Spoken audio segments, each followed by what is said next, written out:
For today's videos, meron tayong pakyaw dito, ang lugaw.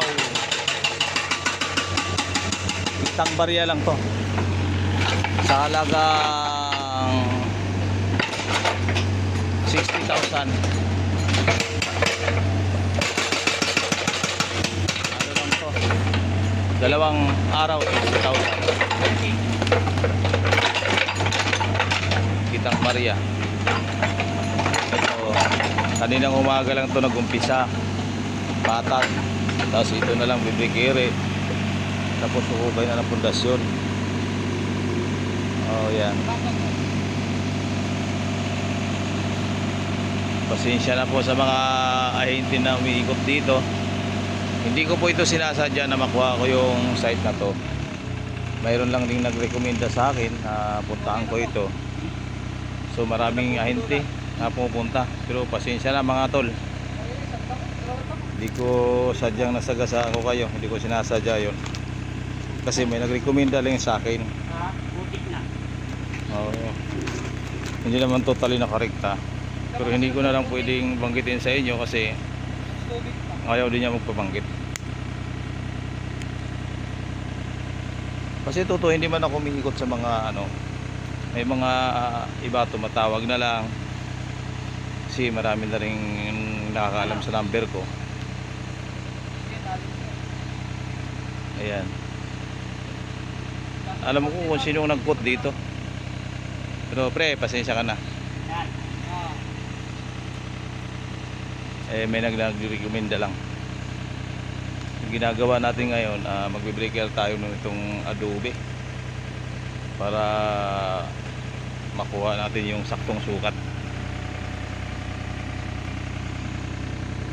Tapos bukas maghuhukay na ng kolom, o hanggang doon sa ano, itutulak pa yon.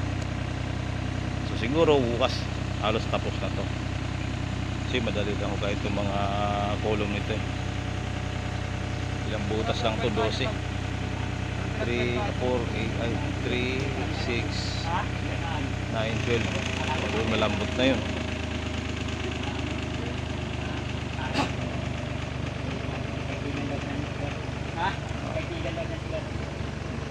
Ang sukat ng lote ng may-ari nito ay ano lang, 160 square meter. So pinakyaw lang natin to ng 60, sama na yung pundasyon at sa pagpatag. Ganun lang ang presyohan natin dito. Munting kita lang, ayos na. Hindi naman natin kailangan ng malaking kita agad, kasi kawawa naman yung mga kliyente natin. Pag pinaasa natin ng gusto, siyempre may mga sarili ding presyo yan. Alam nila kung magkano gagastusin nila dyan pag ganito. Hindi tayo pwede magtaas. Pero sa 60 na yun, medyo okay na rin ang kita doon. Kailangan lang yung operator mo medyo mag-isig. Pero kung operator mo pa ano rin, back per hora, malulugi ka dito kasi tatagal eh. Yung pakyawan, ibang operator pinapadala ko yan. Walang problema yan pag pakyawan, kahit hindi mo pantayan yan. Yung biratog natin ng mga pakyawan, no? Nakita mo pag nag-breaker yan, no?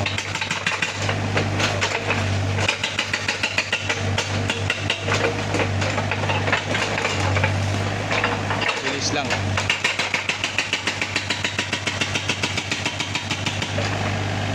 Ito, mga isang oras to, tapos na to, mag-breaker na to.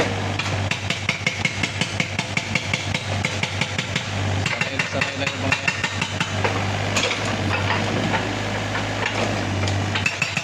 Hindi mo na sila kailangan bantayan. So kaya nandito tayo ngayon kasi napadaan lang tayo, pumunta tayo sa kabilang site yung nakatrapal doon. So dinaanan rin natin para makita rin natin yung, ano, yung site. Actually hindi ako nagpunta ito kanina umaga pag deploy, sila na lang. Kaya dumaan tayo ngayon. Oh. gagalawan ng operator natin. Pampakyawan talaga yan.